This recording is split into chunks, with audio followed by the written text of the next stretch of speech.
বন্ধুসকল আপোনালোক দেখাই আছো 1 নং নাহৰণি পথাৰ গাঁৱৰ যেটো কেম্প সেই কেম্পটোৰ দৃশ্য আপোনালোক দেখাই আছো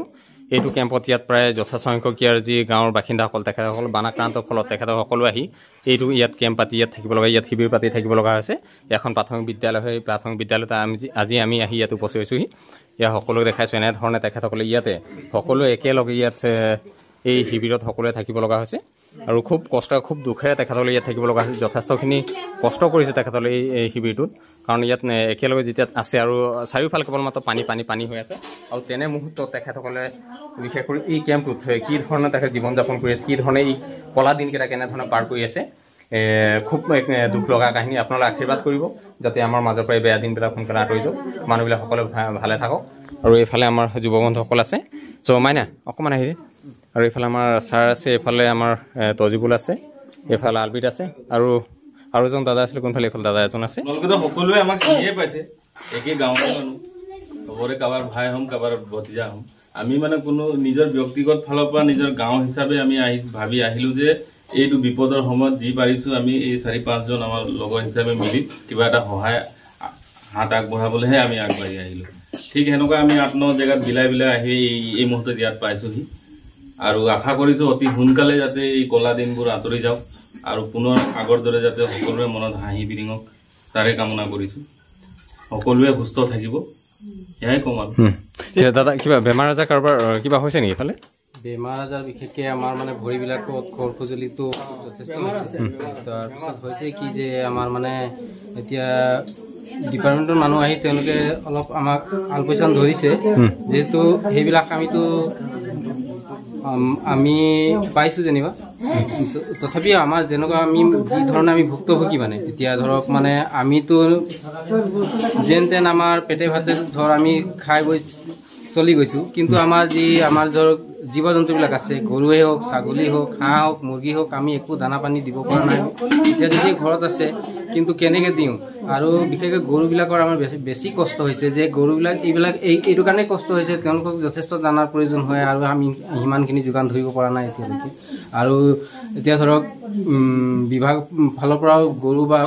ছাগলী বা আন কিবা ধৰণে যে তেওঁলোকে সা সুবিধাবিলাক দিব লাগে তেনেকৈ নাই আৰু আমাৰ যথেষ্ট আৰু এটা সমস্যা হৈছে খোৱা পানীৰ ক্ষেত্ৰত মানে খোৱা পানীটো আমাৰ ইমানেই সমস্যা এতিয়া আমাৰ টিউবেলটো চাৰিওফালে ঘূৰি আছে আৰু তাৰ পানীৰ পৰা খুব এতিয়া 4 ইঞ্চি ওলাইছেহে সম্পূৰ্ণ আমাৰ গাঁৱৰ যিমানবিলাক টিউবেল আছিলে সম্পূৰ্ণ তল গ'ল আৰু তল যোৱাৰ পাছত আমি পানীৰ কাৰণে ইমানেই অভাৱত পৰিছোঁ যে ক'ব নালাগে আৰু সেই লেতেৰা পানীবিলাকে আমি খাবলগীয়া হৈছে কালি আমি আমাৰ বিধায়ক ডাঙৰীয়া মহোদয়ক বাৰম্বাৰ জনোৱা স্বত্তেও তেখেতে ক'লে যে আজি সন্ধিয়ালৈকে পাই যাব কিন্তু কালি সন্ধিয়াটো নাপালোঁ আজি দিনটোও গুচি গ'ল এনেকুৱা যদি তেওঁলোকে আমাক ৰাখি দিয়ে তো হয়তো আমাৰ এই নাহৰণি ব্লক LP প্ৰাথমিক বিদ্যালয়ত আমাৰ যিমান শিবিৰত আশ্ৰয় লৈ আমি যিমান কেইজন মানুহ আছোঁ হয়তো চবৰে যথেষ্ট ডাঙৰ বেমাৰ আজাৰ হ'ব পাৰে কাৰণ খোৱা পানী হ'ল বিশুদ্ধ খোৱা পানী হ'ল স্বাস্থ্যৰ কাৰণে আৰু যদি আমি সেই খোৱা পানীটো আমি খাব নাপাওঁ তো আমাৰ যথেষ্ট বেমাৰ আজাৰ হ'ব পাৰে তো এই লৈ যাতে আমাক প্ৰশাসন ব্যৱস্থাই হওক বা যিকোনো ব্যৱস্থাৰ পৰা অনুষ্ঠান প্ৰতিষ্ঠানৰ ফালৰ পৰাই মানে আমাৰ খোৱা পানীৰ ব্যৱস্থাটো যোগান ধৰি দিলে আমি সঁচাকৈ মানে তেওঁলোকৰ আগত আমি কৃতজ্ঞ দেখাই আছোঁ এই ডিম্বেশ্বৰ দাহঁতৰ এই কেম্পটোত সঁচাকৈ এটা দুখ লগা কাৰণ চাৰিওফালে পানী হৈ আছে আৰু এই স্কুলখন সম্পূৰ্ণভাৱে বুৰি আছে বুলি ক'লেও বেয়া নহয় চাৰিও দিশটো বুৰি আছে আৰু ইয়াৰ যিটো টিউবেলো সম্পূৰ্ণভাৱে বুৰি আছে মাত্ৰ অলপ ওলাই আছে আৰু টিউবেলটো চাৰিওফালে ঘূৰি আছে কাৰণ সেই টিউবেলৰ মানে কি হ'লে পানীৰ পৰা ৰক্ষা পোৱা নাই আৰু তেনে ক্ষেত্ৰত ভাবক এই যিসকল এই কেম্পত থকা যিসকল শিশুৰ পৰা জ্যেষ্ঠলৈকে যিসকল ব্যক্তি আছে পানীৰ কাৰণে কিমান তেখেতসকল তাৰণাত ভুগিব লগা হৈছে আৰু তেনে ক্ষেত্ৰতে ভুক্তভোগী দাদাই সম্পূৰ্ণখিনি কথা জনালে আৰু আশা কৰিছোঁ যাতে আমাৰ বিভাগীয় ফালৰ পৰা অতি সোনকালে এইখিনি ব্যৱস্থা কৰি দিয়ে আৰু সকলোৱে স্বাস্থ্য ভালে থাকক আৰু সকলোৱে খা খবৰ লৈ থাকিব আৰু যদি কিবা মেডিকেলৰ কিবা যদি প্ৰয়োজন কৰে মানে যদি কিবা বেমাৰ আজাৰ হয় আপুনিতো আছে আৰু যদি প্ৰয়োজন হ'লে আমাক জনাব অলপ আমিও জিলা প্ৰশাসনৰ লগত অলপ কথা পাতিবলৈ চেষ্টা কৰিম আৰু আশা কৰি যাতে আমাৰ মাজৰ পৰাই বেয়া দিনবিলাক অতি সোনকালে আঁতৰ হওক সকলোৱে ভালে থাকক কুশলে থাকক তাকে কামনা কৰিছোঁ চ' বন্ধুসকলে ইয়াত দেখাই আছোঁ আপোনালোকৰ যিমান পাৰে অলপ সহায় সহযোগ কৰিবলৈ এই কেম্পবিলাকত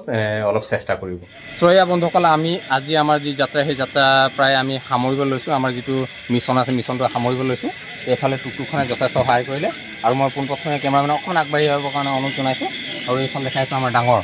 ডাঙৰ আজি নথকা হ'লে হয়তো আমাৰ আজি ইমানখিনি ঘূৰি লৈ জেগা সেইখিনি ঘূৰা সম্ভৱ নহ'লহেঁতেন।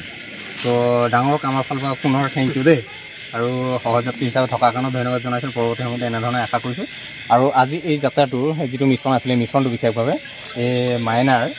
ইয়াৰো সহযোগ নোপোৱা হ'লে কিন্তু এই মিছনটো নহ'লহেঁতেন। গতিকে মাইনাকো ধন্যবাদ। এইফালে আমাৰ